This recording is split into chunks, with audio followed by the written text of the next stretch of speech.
in an angry and violent world filled with conflict and confusion.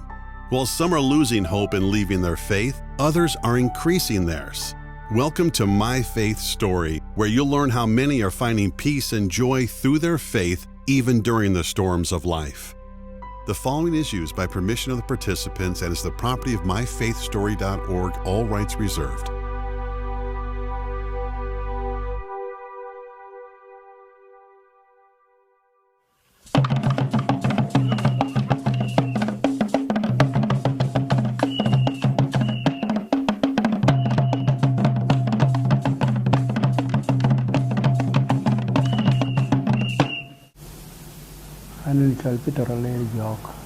My name is Peter Aleer Jook Alith.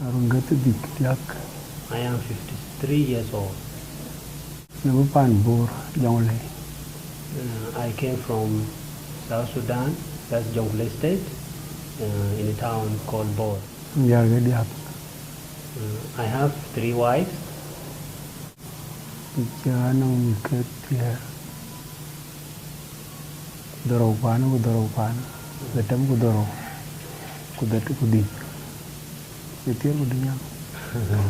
He's saying, I have 19 children. That is my first wife. Have 5 children, 4 boys and 1 girl. My second wife have 8 children, in which I am the firstborn. 3 sons and 5 girls.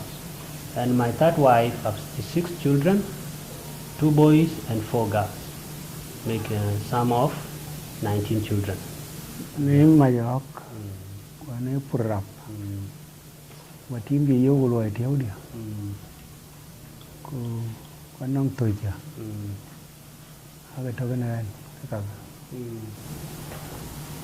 When I was in Bor, my life was very good because I used to cultivate my piece of land. I plant my sorghum, maize, and groundnuts. On top of that, I used to rear cattle and goat and sheep. So getting milk was very easy for me. Another thing which I used to do also was I used to go to the forest and cut some trees, posts, build my own hut, and stay in a quiet place, not like where I am now. I'm now living in a tent because of what happened back in my country.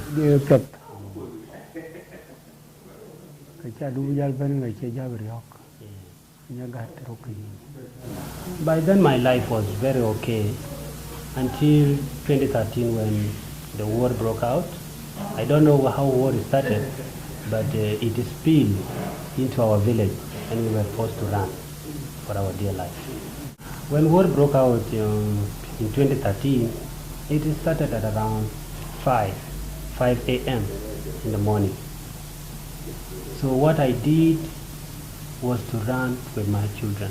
I left everything behind and the food that we were supposed to eat. Those people were just after our lives. They want to kill us. So I left everything. I never ran with anything, even my clothes. I was running with a short in which I was sleeping.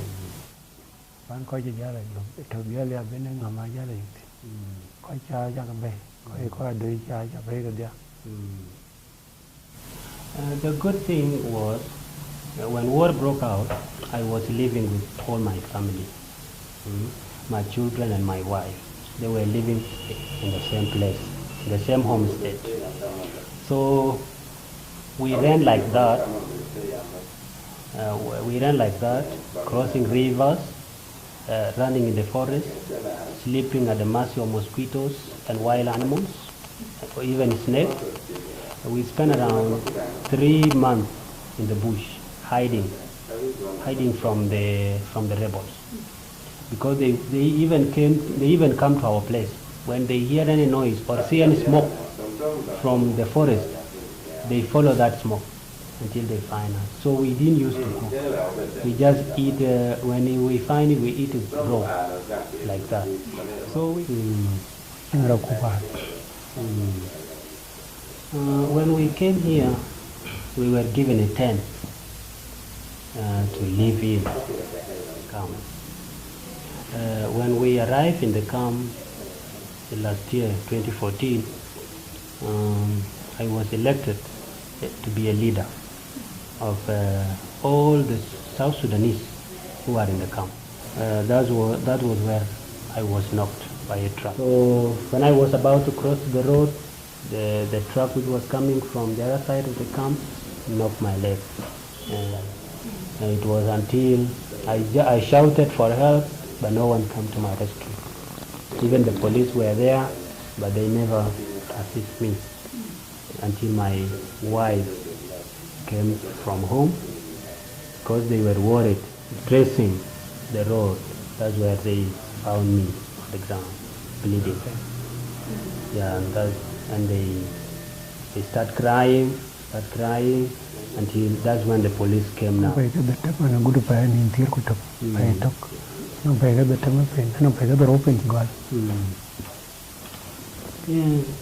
I have stayed in this hospital for a very long time. I came here in January because the vehicle knocked me on 11th of January this year. That was when I was brought here.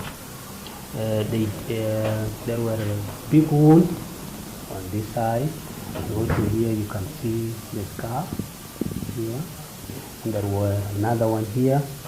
There was a fracture here, and there was a fracture here. I'm just praying that God will help me to get on my feet again. But we never knew we will be the enemy of our own brother. There was another war which started in 1991, the same person, in which I lost even some of my children.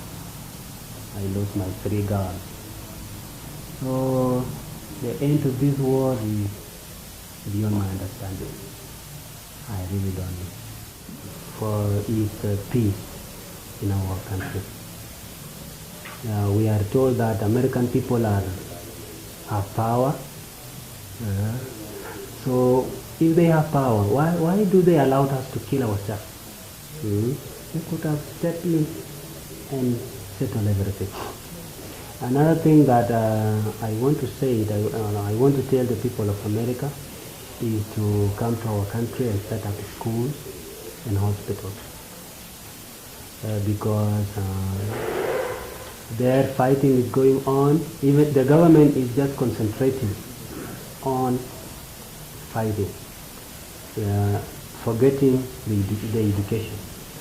So the education in our country is very poor, and we want our children to learn.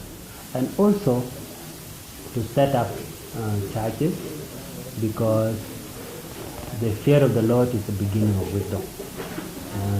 So when people in my country learn the doctrine of the church, the rules in the Bible, how people are supposed to live according to the Bible, that's when peace can come to my country.